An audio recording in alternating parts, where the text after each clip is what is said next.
cieľom, čo ďalšie myslím, že to je.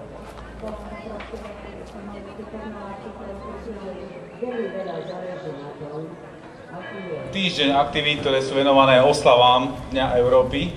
Máme v podstate Týždeň Európy a sme radi, že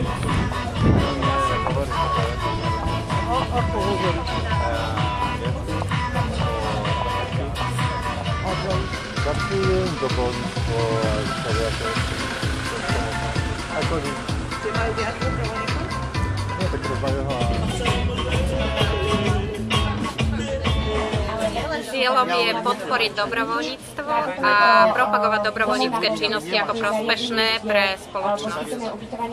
Hlavnými organizátormi tohto podujatia sú zastúpenie Európskej komisie na Slovensku, zastúpenie Európskeho parlamentu na Slovensku a Juventa Slovenský inštitút mládeže, ktorý je hlavným koordinátorom Európskeho roka dobrovoľníctva na Slovensku.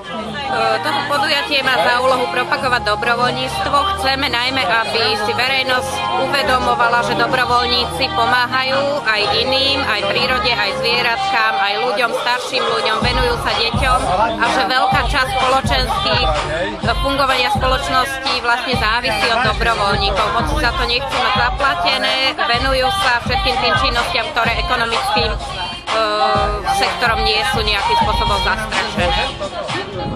Tak najprv dáme prednosť ambasádorovi a potom junior ambasádorovi. Takže vám želám pekný dobrý deň. Môžeme prísť takto dopredu, pretože páni sú...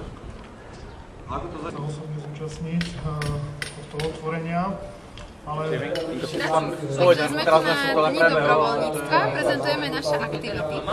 A takisto aj prvú pomoc, ktorú môžete vidieť vlastne za stánkou. Máme tam resuscitačné figuríny a snažíme sa oboznámiť ľudí s prvou pomocou, aby ju vedeli čo najefektívnejšie poskytovať.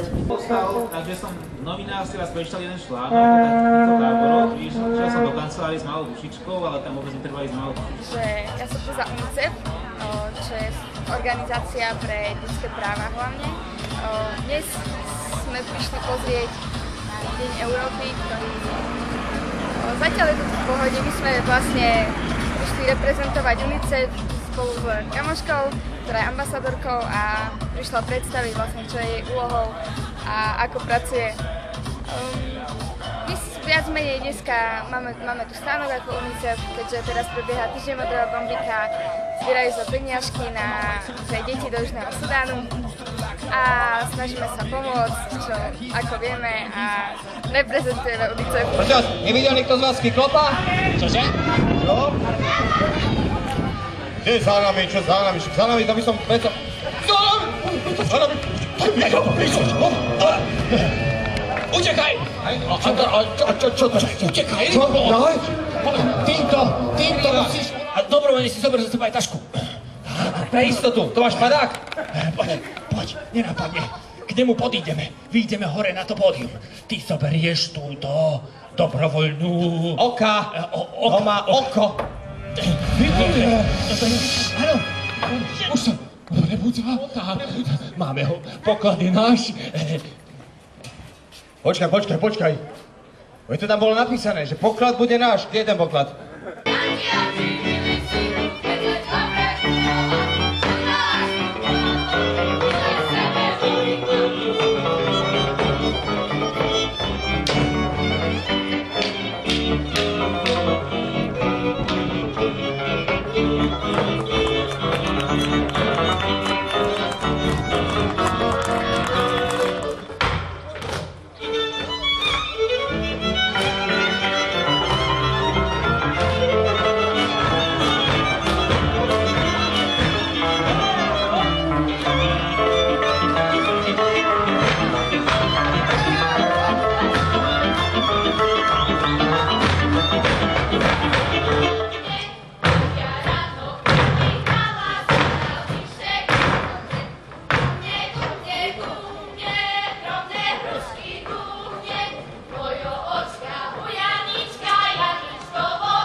A má to aj svoj dôvod, pretože my nielenže oslavujeme do Prešova, potom do Žiliny ľudí.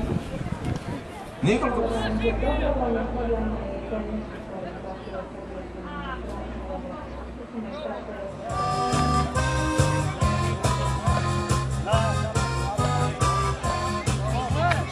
predchádzajúcich vystúpení. Tu mládeže, sociálnych vecí, životného prostredia a ďalších. My tu aj dnes postavili náš informačný stan.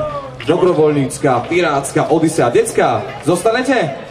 Nebojíte sa pirát? Organizácia Rada mladín Prešovského kraja je vlastne taká strešná organizácia pre všetky mladinské organizácie v rámci Prešovského kraja a našou takou hlavnou úlohou je sieťovať tie mladinské organizácie na území celého Prešovského kraja.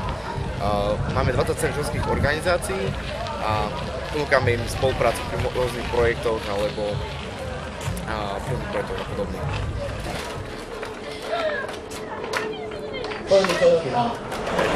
Takže my tu dnes reprezentujeme Združenie Salesianskej mládeže Domka, ktoré vlastne po celom Slovensku a takisto sa nachádza aj v Prešove na ulici Jana Botu 5. A máme teraz vlastne nové stredisko, ktoré patrí kostol, kde sa vlastne každú nedeľu aj vlastne cez týždeň sú omše. A potom je vlastne otvorená herňa a stredisko. Sú tam krúžky pre mladých a stredka, ktoré vedú vlastne mladí animátori. A potom sú tam ešte cez leto tábory prebiehajú, stanovačky, prímestské tábory pre rodiny. Celé vlastne je to otvorené hlavne pre deti a pre mladých. Vlastne podľa Dona Boska sa snažíme viesť mladých k Bohu a vlastne k duchovnému životu. Cez vlastne hry, aj rôzne veci, ale takisto je otvorené pre celé rodinky s deťmi, ktoré majú takisto stredka a sú rôzne aktivity, najbližšie napríklad piknik a rôzne také veci. Takže my sme Inex Slovakia, organizácia, ktorá na Slovensku pôsobí a vlastne takou našou činnosťou hlavnou je organizácia dobrovoľníckych projektov na Slovensku, kde chodia zahraniční dobrovoľníci a sa vysielame dobrovoľníkov slovenských alebo slovenských mladých ľudí z zahraničia na takéto projekty k našim partnerom.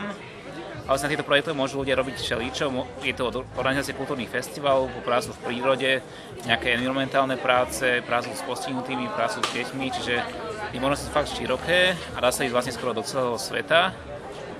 A vlastne na takýchto projektoch majú mladí ľudia možnosť všeličo zažiť, spoznať nové kultúry a je to celkom super dobrodružstvo. Teda som pre mňa to bolo, keď som tam prvýkrát išiel, ale tým som sa z toho na tom trošku závislý. Katolícku charitu v Prešove. Máme rôzne zariadenia, v ktorých sú bezdomovci, bývalí alkoholici a iné skupiny. A pomáhame týmto ľuďom, pomáhame starým ľuďom a ja momentálne som koordinátorom dobrovoľníkov, hľadáme dobrovoľníkov, ktorí by pomáhali týmto ľuďom v svojom voľnom čase. Myslím si, že by sme mali pomáhať ľuďom, ktorí si nemôžu pomôcť sami, lebo raz budeme možno my práve tí, ktorí budeme potrebovať pomoc. Bol som dobrovoľníkom aj v Anglicku, aj tu na Slovensku, mám 10-ročnú históriu dobrovoľníctva za sebou ako dobrovoľník a dalo to môjmu životu zmysel a pomáha mi to raz ako človeku. Čiže momentálne som koordinátorom, aby som mohol aj ostatným ľuďom dať možnosť byť dobrovoľníkom tu na Slovensku. Tak, my sme organizácia Priatelia zvierat, môžete vidieť naše logo. My sa staráme o Prešovskú karanténnu stanicu, ktorá je na Bajkalskej 28 v Prešove. Staráme sa o zvieratka, o psíky a mačičky, zabezpečujeme neveterinárnu starostlivosť, taktiež aj adopcie a rôzne veci po internete a podobne. Tak od dnešného dňa očakávame, že získame možno viac dobrovoľníkov, že ľudia v Prešove sa dozvedia o tejto organizácii viac a že nás budú podporovať.